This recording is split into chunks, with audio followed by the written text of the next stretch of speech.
दोस्तों नमस्कार। संसद को कभी पवित्र मंदिर बताया गया था, लेकिन अब आरोप लग रहे हैं कि उसी संसद में सांसदों की खरीद फरोख्त का खेल खेला जा रहा है। बड़ा सवाल यही है कि आखिर कौन टूटा और कौन डटा रहा। सबसे पहले टीएमसी के अंदर से ही बड़े आरोप सामने आए। दावा किया जा रहा है कि कई सांसदों को पार्टी छोड़ने के लिए करोड़ों रुपए का ऑफर दिया गया, कुछ को 5 करोड़ रुपए तक का ऑफर दिया गया और कुछ को केस खत्म कराने का भरोसा दिया गया। लेकिन कहानी यहीं खत्म नहीं होती।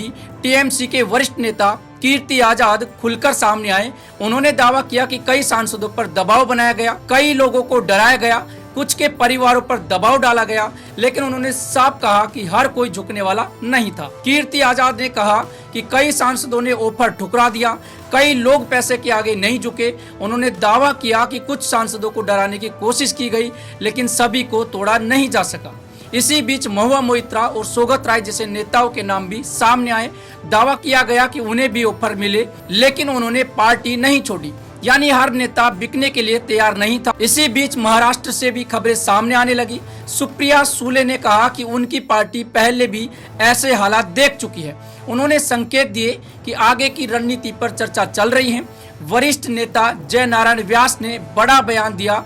उन्होंने कहा कि राजनीतिक विरोधियों को कमजोर करना कोई नई बात नहीं है। उन्होंने दावा किया कि राजनीति में विरोधियों को किनारे करने की रणनीति लंबे समय से अपनाई जाती रही है, लेकिन सबसे बड़ा सवाल यही है, अगर सब कुछ तय हो चुका था, अगर सारे सांसद टूटने वाले थे, तो फिर कई नेता आखिरी समय तक क्यों डटे रहे? अगर करोड़ों के ऑफर दिए गए तो फिर कुछ लोगों ने मना क्यों कर दिया? अगर दबाव बनाया गया तो फिर कुछ सांसद क्यों झुके नहीं? यही वजह है कि अब यह बहस सिर्फ टीएमसी की नहीं रह गई, सवाल पूरे लोकतंत्र और राजनीतिक दलों की मजबूती का खड़ा हो गया है। और फिलहाल इतना तो साफ दिखाई दे रहा है कि कोशिशें जरूर हुई, लेकिन हर नेता को झुकाया नहीं जा सका। कई नेता आखिरी वक्त तक अपने फैसले पर कायम रहे और यही बात इस पूरे घटनाक्रम को और ज्यादा राजनीतिक और दिलचस्प बना रही है। और यहीं से बड़े बड़े सवाल खड़े होते हैं। क्या 12 और 13 जून की रात अचानक पूरा खेल बदल गया? क्या ममता बनर्जी के हाथ से निकलती हुई टीएमसी अब बच सकती हैं? और क्या बीजेपी का ऑपरेशन लोटस बीच रास्ते में फंसता हुआ दिखाई दे रहा है? दरअसल पिछले कई दिनों से लगातार दावा किया जा रहा है कि टीएमसी के 19 से 20 सांसद बगावत के लिए तैयार हैं, लेकिन अब अंदर की खबर कुछ और बताई जा रही है। कहा जा रहा है कि अभी तक 19 सांसदों का आंकड़ा पूरा नहीं हुआ है। दावा तो 20 सांसदों का किया गया था, लेकिन हकीकत में संख्या 14 के आसपास बताई जा रही है। यही वजह है कि अब तक कोई आधिकारिक प्रेस कॉन्फ्रेंस नहीं हुई, कोई परेड नहीं कराई गई और न ही कथित हस्ताक्षर वाली सूची सार्वजनिक की गई। इसी बीच एक नया मोड़ सामने आया। खबरें हैं कि 2 और सांसदों ने ममता बनर्जी की तरफ संदेश भेजा है। बताया जा रहा है कि उन्होंने कुछ शर्तों के साथ वापसी की इच्छा जताई है, यानी जो खेल लगभग खत्म माना जा रहा था, वहां अचानक टीएमसी के लिए उम्मीद की नई किरण दिखाई देने लगी। उधर एक और बड़ी खबर आई। कल्याण बनर्जी और अभिषेक बनर्जी के बीच चल रहा विवाद खत्म होता नजर आ रहा है। अभिषेक बनर्जी ने बैठक के बाद कहा कि कल्याण बनर्जी उनके लिए वरिष्ठ हैं, उन्हें बचपन से जानते हैं, अगर वो आलोचना करते हैं तो उन्हें पूरा अधिकार है, मैं उनका सम्मान करता हूं। इसके बाद कल्याण बनर्जी का भी सुर बदल गया। उन्होंने कहा कि वह अभिषेक को अपने बेटे की तरह मानते हैं और बीजेपी के खिलाफ लड़ाई में पार्टी को एकजुट रहना होगा। यानी जिस दरार को बीजेपी के लिए बड़ा मौका माना जा रहा था, वह भी भरती हुई दिखाई दी। लेकिन इसी बीच एक और बड़ा घटनाक्रम हुआ। रात करीब 3 बजे अभिषेक बनर्जी के काली घाट स्थित घर पर पुलिस और केंद्रीय बल पहुंच गए।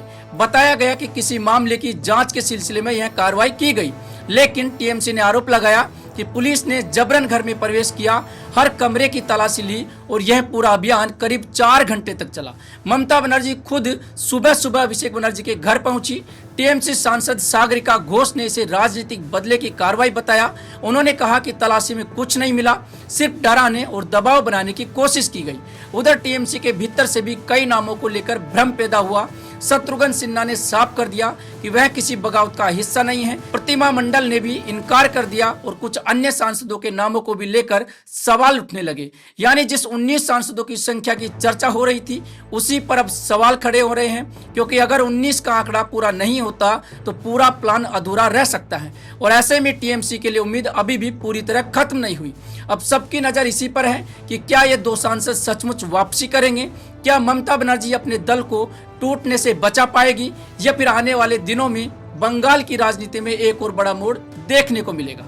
फिलहाल इतना जरूर साफ है कि जिस खेल को खत्म माना जा रहा था वहां अभी आखिरी चाल बाकी दिखाई दे रही है। अब दोस्तों रुक करते हैं अगली खबर की ओर और यहीं पर सवाल खड़ा होता है कि बंगाल चुनाव में इस्तेमाल हुई 4000 ईवीएम कैसे जल गई। सबसे बड़ा सवाल यही है, आखिर कैसे ऐसा हुआ कि बिल्डिंग की कुछ मंजिलों को छोड़कर आग उन्हीं फ्लोर तक पहुंच गई जहां ईवीएम रखी हुई थी। क्या ये वही मशीनें थी जिनका इस्तेमाल बंगाल विधानसभा चुनाव में 10 सीटों पर हुआ था? यही सवाल अब लगातार उठ रहे हैं क्योंकि मामला छोटा नहीं है, 4000 ईवीएम का है। और अब यह मामला और गंभीर हो गया है क्योंकि पहले एफआईआर दर्ज हुई, फिर एसआईटी का गठन किया गया और अब स्पेशल इन्वेस्टिगेशन टीम और फोरेंसिक जांच दोनों चल रही है। लेकिन सबसे बड़ा सवाल यही है, अगर यह सिर्फ एक हादसा था तो फिर एसआईटी की टीम क्यों गठित करनी पड़ी? और हैरानी की बात यह है कि सवाल सिर्फ विपक्ष नहीं उठा रहा, खुद पश्चिम बंगाल सरकार के मंत्री कौशिक चौधरी ने भी कहा कि यह सामान्य आग नहीं लगती। उन्होंने बताया कि लगभग 4000 ईवीएम नष्ट हो गई और इन मशीनों का इस्तेमाल 10 विधानसभा क्षेत्रों में किया गया था। और सबसे बड़ा सवाल उन्होंने खुद उठाया कि आखिर चौथी, पांचवी और छठी मंजिल को पार करके आग 7वीं, 8वीं, 9वीं और 10वीं मंजिल तक कैसे पहुंच गई, क्योंकि इन्हीं मंजिलों पर ईवीएम रखी हुई थी। यानी अब सवाल सिर्फ विपक्ष नहीं उठा रहा, सत्ता पक्ष के मंत्री भी कई सवाल उठा रहे हैं। और मामला यहीं खत्म नहीं होता। बुधवार को आग लगी थी लेकिन देश को इसकी जानकारी काफी देर से मिली।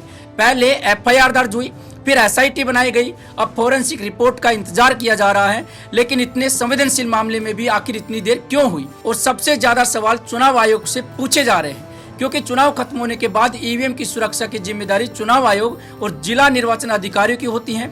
मतगणना के बाद मशीनों को दोबारा सील किया जाता है, उम्मीदवारों के प्रतिनिधियों की मौजूदगी में उन्हें सुरक्षित रखा जाता है। तो फिर 4000 मशीनें आग की चपेट में कैसे आ गई? और इतनी भीषण आग कि इमारत करीब 24 घंटे तक धधकती रही।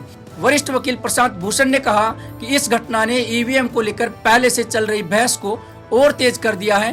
कांग्रेस का सवाल है कि चुनाव आयोग साफ बताए, क्या ये वही मशीनें थी जिनका इस्तेमाल चुनाव में किया गया था? अगर हाँ तो इतनी बड़ी घटना आखिर हुई कैसे? आम आदमी पार्टी का कहना है कि 4000 ईवीएम का जल जाना सामान्य घटना नहीं है। उधर कई लोग और राजनीतिक विश्लेषक इस पूरे मामले को लेकर अलग अलग आशंकाएं जता रहे हैं। हालांकि इन दावों की आधिकारिक पुष्टि नहीं हुई है, लेकिन चर्चाएं लगातार तेज है क्योंकि अगर कुछ मंजिलों में आग नहीं लगी और ऊपर के फ्लोर तक आग पहुंच गई तो सवाल उठना स्वाभाविक है। अब सबकी नजर एसआईटी की जांच पर है, फोरेंसिक रिपोर्ट पर है और चुनाव आयोग के जवाब पर है, क्योंकि सवाल सिर्फ 4000 मशीनों का नहीं है, सवाल देश की चुनावी प्रक्रिया पर भरोसे का भी है।